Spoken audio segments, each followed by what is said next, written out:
All right, you guys, welcome back. Episode 3 of Waypoint Warriors Beyond the Barbell. So I am here welcoming Megan. So Megan, if you want to take away, introduce yourself, tell everybody what you do. And clearly you are at work right now. I am. So my name is Megan. I am an RN supervisor for a local medical group in Port Orchard and Gig Harbor. So I supervise all the nurses and MAs in our clinics and manage their everyday happenings, all of their workflows, and all of the many workflow changes that have happened with what's going on in the world right now. Yeah, I can imagine. Is there a consistent workflow, or is it just like every day trying to figure it all out? We are finally like at a even pace. In the beginning, it was constant change throughout the day. It was like, what is going to be next? What's changing next? It was so stressful and painful to deal with it in the beginning. But now I feel like we have it down. We're currently seeing most of our patients virtually, so on Zoom. And so they connect with the provider and basically do what they can over a camera. And otherwise, we're seeing a couple patients in clinic, but they definitely have to be low risk and really need to be seen in person. So it's just been kind of a fine balance of triaging who can actually be seen over a camera versus who actually needs to be touched. Yeah.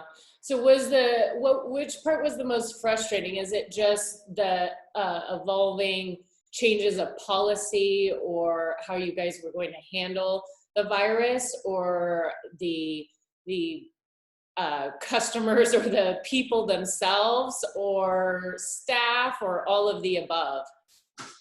I think it was that it just changed so rapidly the first couple weeks.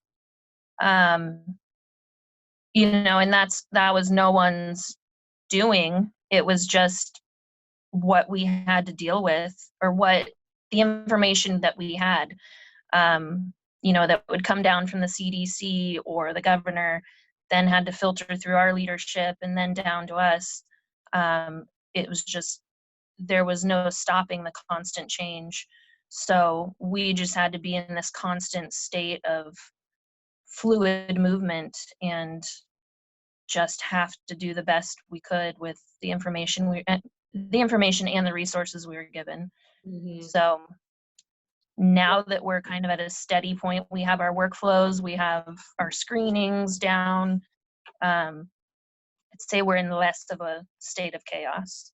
Yeah, and we were talking about that before we hopped on camera, just this evolution. We've talked about it in our other episodes of like the last 4 weeks, because we're in 22, 23, day 23 of our mandatory shutdown, but really there was a good week, I would say, before that. So we're looking at, like, for you guys, probably right at the 30-day mark, I would say.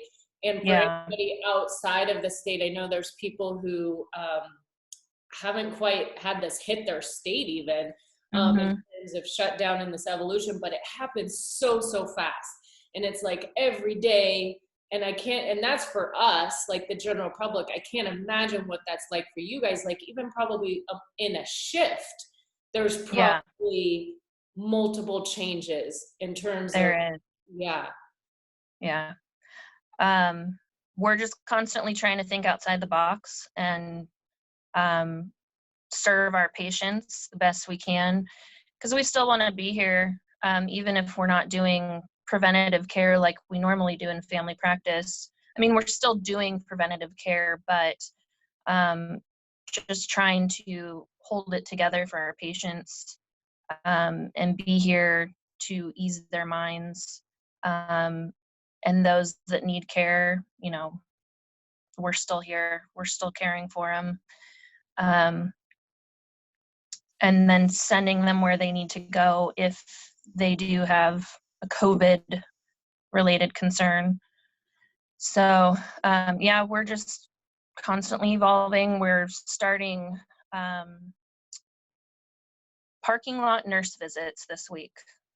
So instead of our patients coming in, we're going out to the parking lot to see them for things like blood pressure checks and swabbing for strep or flu, doing some immunizations, doing some A1C testing for diabetes. We're just trying to still see them, but in a safe way. Mm-hmm. And how's your staff doing? How's morale? Are things okay? Is it up and down? How's that going? I'd say everyone's doing really well. I think they're really showing themselves how adaptive they can be. They have totally just jumped on board with virtual visits and really just taken it over, and they're just building up their schedules every day, doing a great job. As one of the leaders in the clinic, I'm trying to keep morale up, by giving extra thank yous, handing out some thank you cards, just some little extra things, more than what I normally do, just to make sure they know how much we appreciate them. Today, Farmers Insurance brought in breakfast for us. So those little things from our community really help. So they brought in pastries and coffee, and that's awesome. Everybody loves food, especially nurses and MAs. So yeah, everyone's attitude is really good, and they just want to continue to serve their patients.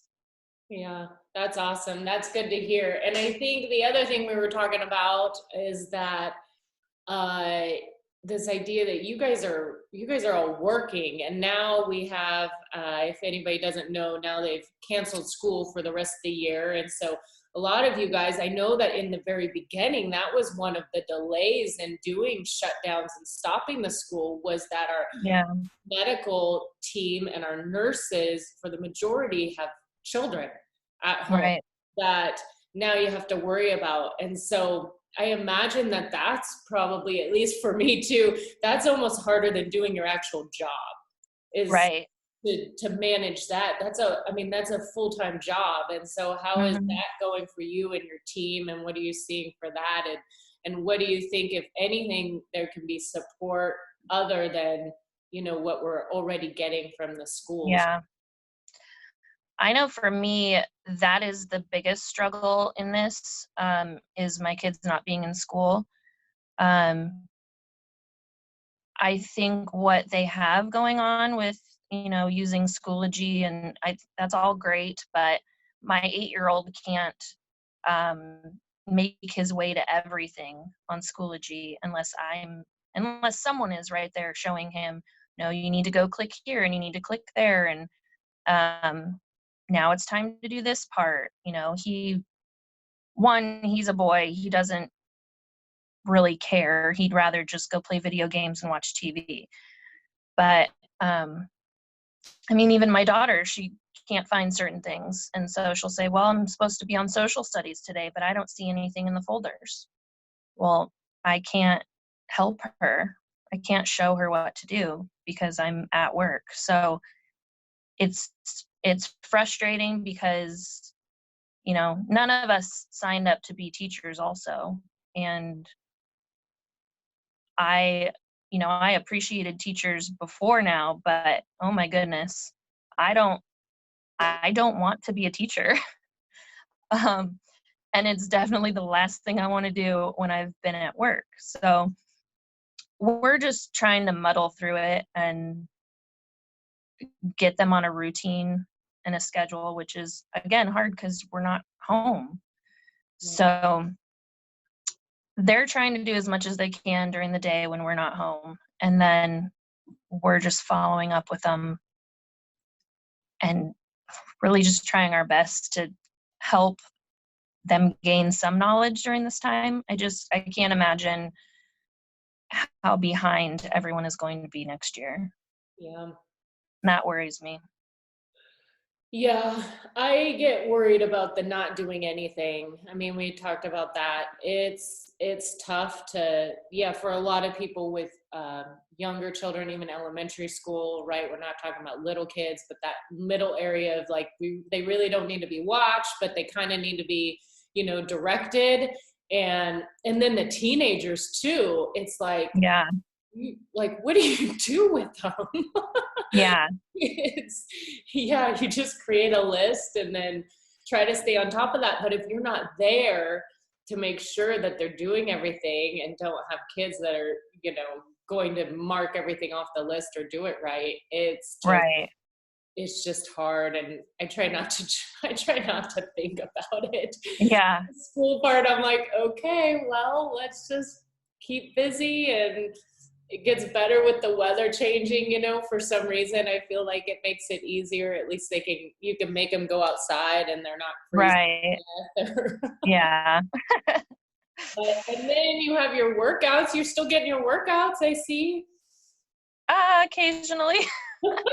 Trying to get back on board this week. Yeah. Because, I mean, just doing some squats last night, I'm like, oh my gosh, this hurts so bad.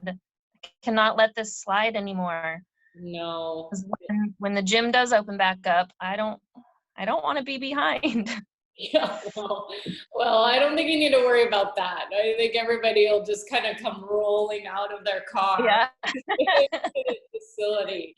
Like, please help me. Yeah. Yeah. Like we've aged like 10 years. Yeah. Yeah, I don't think you need to worry about that. But yeah, it's tough with all those scheduled things. And I think for most of us, we don't really enjoy working at home. It's just like what you said, I don't want to be a teacher. It's fine seeing everybody virtually, but I have no desire to be a virtual coach. Like Right. none. It's not. Yeah. It's not fun for me. I mean, it's fun. Like I said, it's fun to see everybody, but Right. it's not my jam. I love Right. people who've made a business out of it. Cool, Mm-hmm. that's awesome. But Yeah. nope, I'm gonna open these doors when we can, and Yeah. we'll make changes if we need to, and do what we have to do to get people back in here and back together. Yeah. Soon.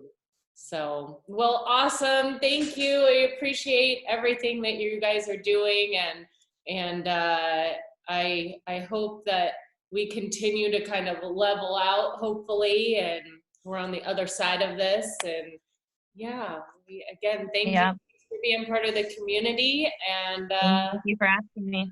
yeah, you're welcome. All right. Thanks, Megan. Take care. You too.